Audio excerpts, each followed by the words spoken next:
مساء الفل عليكم. في حالة قلق وارتباك شديدة بصراحة في الشارع الأهلاوي. واوعى تفتكر ان ده نتيجة الخسارة من صن داونز، لا لا خالص. ده من قبل كده في 365 يوم تخبط إداري. إدارة النادي الأهلي عملت فيها كل الموبقات الإدارية اللي توصلك لعدم النجاح، او تخرج بموسم صفري وتبقى خايف كمان من قدام. طيب هل شراء اللعيبه، او هل انت هتيجي تقول لي يا باشا ايه اللي انت بتقوله ده؟ دي الناس صارفه ملايين الملايين وجايبه كل الهاي ليفل اللي موجود في الكوره واللعيبه كواليتي عالي جدا وبلا بلا بلا بلا. ازاي تقول كده؟ هي عمر القصه ما كانت بالفلوس خالص. والا لما كان ممدوح عباس ماسك الزمالك في فتره 2007 2008 2009، في الوقت ده كان بيشتري اكتر من الاهلي بكتير جدا، وكان بيدفع. كان الاهلي لو دفع جنيه ممدوح عباس بيدفع قدامه 10. كنت تلاقي الفئه الاولى في الاهلي بياخد 2 مليون جنيه، وشيكابالا بياخد 9 مليون، وعمرو زكي بياخد 8 مليون، واجوجو ياخد 9 مليون. كان بيحصل ايه؟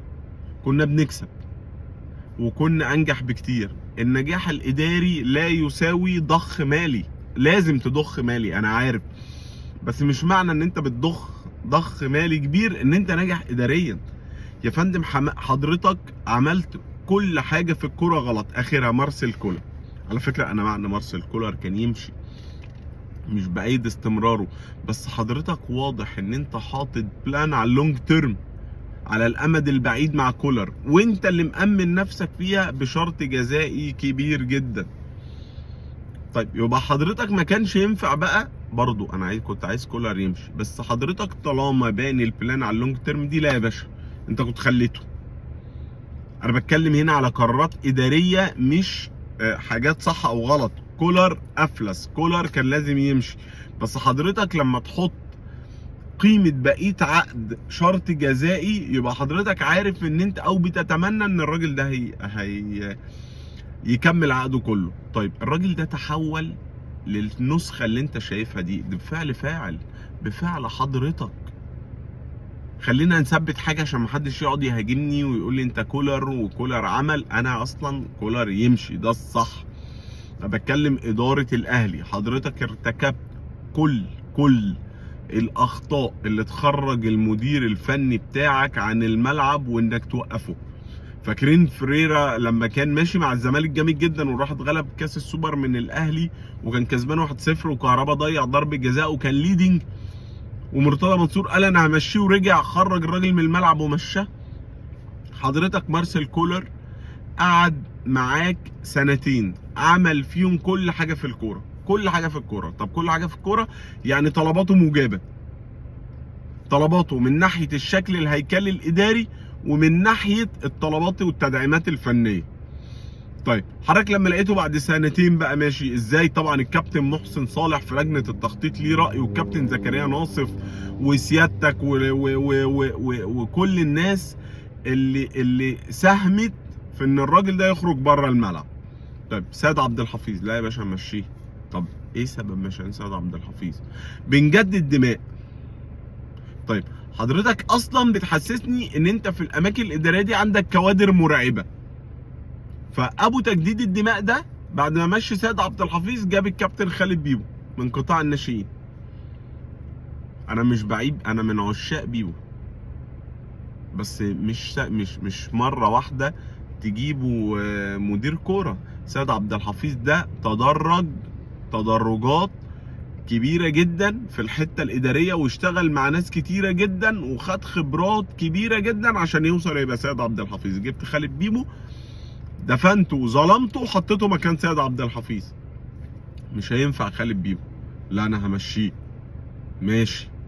طيب في السكه بقى كده، في السكه يعني تفتح الانتقالات بتاعت الصيف اللي فات، فالراجل يقول لك والله يا باشا انا داخل على احتكاكات واستحقاقات قويه جدا، فانا عايز 1 و2 و3 و4. لا والله تاخد بدلهم كذا. طب يمشي معاك اللعيب ده؟ طب ما تخليك في ده حلو. ده اصل ده زود علينا 20 جنيه، اصل ده مش عارف ناديه مش عارف عمل ايه. سبحان الله، كانت الانديه كلها واقفه في كل حاجه، دلوقتي الانديه كلها بتبيع لنا في ثواني. محمد علي بن رمضان قعدنا بنبوس ايده شويه، دي محمد علي بن رمضان خلص. طيب فلا انا مش هجيب لك ده. طب انا عايز فرود مواصفاته كذا، لا لا لا انا مش هجيب لك. طب انا عايز مش عارف ايه فرود، لا. فتعقدوا، فاصل يروح جاي يجيب هو مودست، فتقول اصل بص دي اختياراته. لا يا فندم، هو طلب 1 و2 و3 و4، وايا كان ايا كان لو طلباته غلط حضرتك اديته الثقه وهو كان قدها وهو عمل خد كل حاجه في الدنيا، فحضرتك لا انا مش هجيب لك تعاقدات. ماشي، خد بقى دول مشي حالك بيهم. جميل. طيب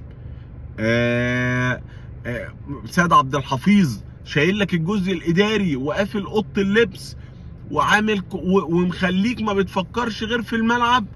همشي لك سيد عبد الحفيظ. ماشي. اصل التسريبات جايه من المترجم وهو اللي بيخرج. انا برضو خالد الجوادي شايف ان هو عمل حاجات كتيره خطأ جدا، بس على انما التسريبات جايه من المركز الاعلامي وجمال جبر. طب اصل في تسريبات يا باشا، لا ده خالد الجوادي السبب، ده المترجم. انت مرتاح معاه امشي يا خالد يا جوادي، نمشي يا عم خالد الجوادي. انا مختلف على خالد الجوادي، انا بتكلم على طريقه اداره حضرتك. امشي يا عم خالد الجوادي. طيب نجيب لك بقى الكابتن محمد رمضان. ياه، افشخ واحد في العالم يهدلك اي استقرار ماشي عندك، مش عشان هو راجل وحش خالص والله، عشان طريقته في الحوار. يعني يا جماعه اللي حد سمع محمد رمضان في برامج، طريقه فيري فيري فيري تف، عنيف جدا. طيب يمشي يجي لك محمد رمضان. لا والله اصل محمد رمضان احنا بقى نجيب واحد يقعد على الدكه مكانه. اصل طب انا مش عايز اجدد لده، لا لا لا اصل احنا هنجدد لده. طب كل حاجه. وبعدين بقى لا ازيدك بقى من الشعر بيت، اخرج لجنه التخطيط بتاعتي، يعني هم مستضيفينهم في قناه الاهلي، يطلع محسن صالح ينتقد طريقه لعب مدرب وينتقد اختيارات مدرب ويقول على المدرب ده احنا بنعرض عليه وعرضنا عليه وعرضنا عليه وما رضيش. الاستوديوهات التحليليه اللي في قناه الاهلي تطلع تنتقد المدير الفني، فيخرج المدير الفني عن الاطار الفني اللي هو فيه ويبتدي بقى يركز انا هرد عليكم في الاعلام، فيرد عليك في الاعلام فيخرج وما يرجعش. طيب هل انا شايف ان هو ما كانش يستاهل يمشي؟ هو كان يستاهل يمشي. هو في الاخر هو فنيا خلاص افلس، بس انا بكلمك انت. طيب بعد ما افلس الراجل القمر ده فنيا وخسرنا كل حاجه، يلا نكمل بقى. احنا يا باشا اهل ثقه، بنختار اهل ثقه ولا اهل كفاءات وخبرات؟ لا اهل ثقه. مش محمد رمضان. طب تعالى يا محمد يا يوسف مدير عام، لا محمد مدرب عام. محمد يوسف يقول لك لا انا مش عايز اشتغل مدرب عام يا جماعه، انت مش عايز. طب تعالى يا عم امسك مدير رياضي. طب يا جماعه محمد يوسف في تاريخه كله مسك اي حاجه اداريه؟ لا. محمد يوسف مدرب مساعد مع مانويل جوزيه، مدرب عام مع حسام البدري، مدير فني، وخرج بعد كده اشتغل مدير فني. طب ازاي هتجيبه مدير رياضي يمسك يبقى مسؤول عن قطاعات الناشئين، مسؤول عن الفريق الكبير، مسؤول عن اداره السكاوتنج، مسؤول عن اداره التعاقدات، مسؤول عن الاطار الفني كله اداريا؟ هو محمد يوسف حلو، راجل بنحب بعض وبيحبنا وعنده لويالتي ومعانا بقاله 20 سنه ولا حاجه، فخلي محمد يوسف موجود. هو في ايه؟ هو ايه اللي حضراتكم بتعملوه ده؟ بس ثواني، احنا نهدي الجمهور ازاي؟ احنا مغلوبين وعملنا كل حاجه عك محمد علي بن رمضان بكره. طب هات محمد علي بن رمضان ومحمد علي بن شعبان وهات كل اللي انت عايزه واستمر في العك الاداري بتاعك وهنخسر. لان عمر ضخ الفلوس ما كان هو المقياس ابدا. حضرتك بتدير غلط.